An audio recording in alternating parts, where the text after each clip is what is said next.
Hello friends, நம்ம இன்னைக்கு இதை பற்றி பார்க்க போகிறோம். இலக்கிய வரப்போகிற எபிசோடில் என்ன இன்ட்ரெஸ்டிங்கான சுவாரஸ்யமான விஷயம் நடக்க போது நாங்கள் பார்க்க போகிறோம். வாங்க வீடியோக்குள்ளே போயிடலாம். நம்ம இலக்கியாவுக்கு பார்த்தீங்கன்னா ராத்திரி வந்து ஃபோன் வருதுங்க. அது பார்த்தீங்கன்னா ஹாஸ்பிட்டலில் வந்து கால் பண்ணி இப்படி தான் வந்து ரேவதிக்கு வந்து ரொம்பவுமே வந்து சீரியஸாக இருக்குது அப்படின்ற மாதிரி வந்து சொல்கிறாங்க. இதோ நான் உடனே வரேன் அப்படின்னு நம்ம இலக்கியா வந்து சொல்கிறாங்க. அதுக்கப்புறம் பார்த்தீங்கன்னா கௌதம் சார், நான் வந்து கண்டிப்பாக வந்து இப்போ வந்து வெளியே போயிட்டு வரணும், அதுக்கு வந்து பர்மிஷன் கொடுங்க, நான் உடனே வந்துடுறேன் அப்படின்னு சொல்கிறாங்க. இல்லை இலக்கியா, உன்னை வந்து இந்த நேரத்தில் எனக்கு வந்து அனுப்புறது வந்து சரியா படலை, நானே வந்து உன் கூட வரேன் அப்படின்னு சொல்லிட்டு நம்முடைய இலக்கியா கிட்ட வந்து கௌதம் சார் சொன்னது. நம்ம இலக்கியா முகத்தில் பார்த்தீங்கன்னா பேர் அதிர்ச்சிங்க.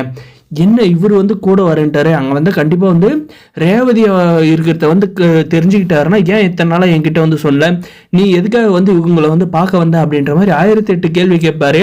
நம்ம வந்து எப்படி வந்து சமாளிக்க போகிறோம் அப்படின்ற மாதிரி வந்து அவங்க மைண்டில் வந்து ஓடிக்கிட்டே இருக்கு. என்ன இல்லைக்கா, நான் வந்து உன் கூட வரேன்னு சொல்கிறேன், நீ வந்து ஏதோ யோசிச்சுட்டே இருக்க என்ன அப்படின்ற மாதிரி வந்து கேட்குறேன். அதுக்கு ஒன்றும் இல்லை சார் அப்படின்ற மாதிரி வந்து நம்முடைய இலக்கிய வந்து சொல்லிட்டு அப்புறம் பார்த்தீங்கன்னா சரி வாங்க அப்படின்ற மாதிரி நம்முடைய கௌதம் சார் கூப்பிட்டுக்கிட்டு அந்த ஹாஸ்பிட்டலை நோக்கி பயணம் வந்து செய்கிறாங்க. நம்மளுடைய இலக்கியாவுக்கு பார்த்தீங்கன்னா மனசுக்குள்ள வந்து படபடன்னு அடிச்சுக்கிட்டே வந்துருக்கு. ஏன்னா வந்து நம்முடைய கௌதம் சாருக்கு வந்து எங்கே ரேவதி அம்மா வந்து இங்கே தான் இருக்காங்க, ஹாஸ்பிட்டலில் இருக்காங்க, இவங்க தான் அவங்க அம்மான்ற மாதிரி எல்லாம் வந்து தெரிஞ்சேன்னா என்ன நடக்குன்னே வந்து தெரியல. ஏன் இத்தனை என்கிட்ட வந்து உண்மையை சொல்லணுன்னாலாம் வந்து கேட்பாரு. இப்போதைக்கு வந்து நம்ம என்ன பண்ணுறது அப்படின்ற மாதிரி வந்து பயங்கரமாக வந்து யோசிச்சுட்டே வந்து போகிறாங்க. சரி, நம்ம வந்து ஹாஸ்பிட்டலுக்கு போயிட்டு வர வரைக்கும் கௌதம் சாரை வந்து வெளியே நிற்க வச்சுட்டு போயிடலாம் அப்படின்ற மாதிரி நம்ம இலக்கியா வந்து பிளான் பண்ணுறாங்க. ஆனால் பார்த்தீங்கன்னா அந்த ஹாஸ்பிட்டலில் போய் ரீச் ஆனவே பார்த்தீங்கன்னா நம்மளுடைய இலக்கியாவோட முகத்தில் பார்த்தீங்கன்னா அந்த பதட்டத்தை வந்து பார்த்ததும் பார்த்தீங்கன்னா கௌதம் சார் நீங்கள் இங்கே இருங்க, நான் போகிறேன் அப்படின்ற மாதிரி நம்ம இலக்கியா சொன்ன பார்த்தீங்கன்னா அந்த பதட்டத்தை நம்மளுடைய கௌதம் சார் வந்து வாட்ச் பண்ணுறாரு. வாட்ச் பண்ணிட்டவர் பார்த்தீங்கன்னா இல்லை இலக்கியா, ஏதோ ஒரு தப்பாக இருக்குது, நான் கூட வந்து கண்டிப்பாக வந்தே ஆகும் அப்படின்ற மாதிரி வந்து சொல்கிறாங்க.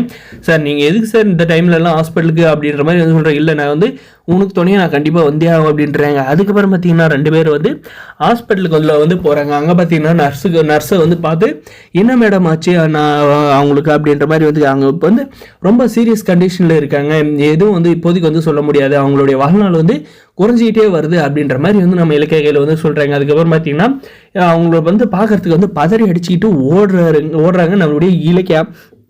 நம்மளுடைய கௌதம் சார் பார்த்தீங்கன்னா யார் வந்து இந்த டைமில் வந்து இலக்கிய வந்து பார்க்க வந்திருப்பான் அப்படின்ற மாதிரி வந்து யோசிச்சுட்டே இருக்காங்க. நம்ம வந்து இதை வந்து கண்டுபிடிச்சி ஆகணுமே அப்படின்ற மாதிரி நம்மளுடைய கௌதம் சாரோட மைண்டில் வந்து ஓடிக்கிட்டு நம்ம இலக்கியா பார்த்தீங்கன்னா அந்த ரூமை கண்டுபிடிச்சி உள்ளே வந்து நுழையிறப்பே பார்த்தீங்கன்னா நம்மளுடைய கௌதம் சார் வெளியவே வந்து நிற்க வச்சுட்டு போயிடுறாங்க. அதுக்கப்புறம் பார்த்தீங்கன்னா யார் இருக்கும் அப்படின்ற மாதிரி வந்து ரொம்ப யோசிச்சுட்டு அந்த ரூமுக்குள்ளே வந்து உள்ள நுழையிறதுக்காக வந்து வெயிட் பண்ணிட்டு இருக்காரு. நம்மளுடைய இலக்கியாவுக்கு பார்த்தீங்கன்னா அத்தைன்றாங்க. அதுக்கப்புறம் பார்த்தீங்கன்னா அவங்க வந்து லைட்டாக முழிப்பு வந்து நம்மளுடைய இலக்கிய கையில் வந்து என்ன இலக்கியா, என் மகனை வந்து கூப்பிட்டு அப்படின்ற மாதிரி தான் அவங்களுடைய முதல் வார்த்தையை வந்து சொல்றாங்க.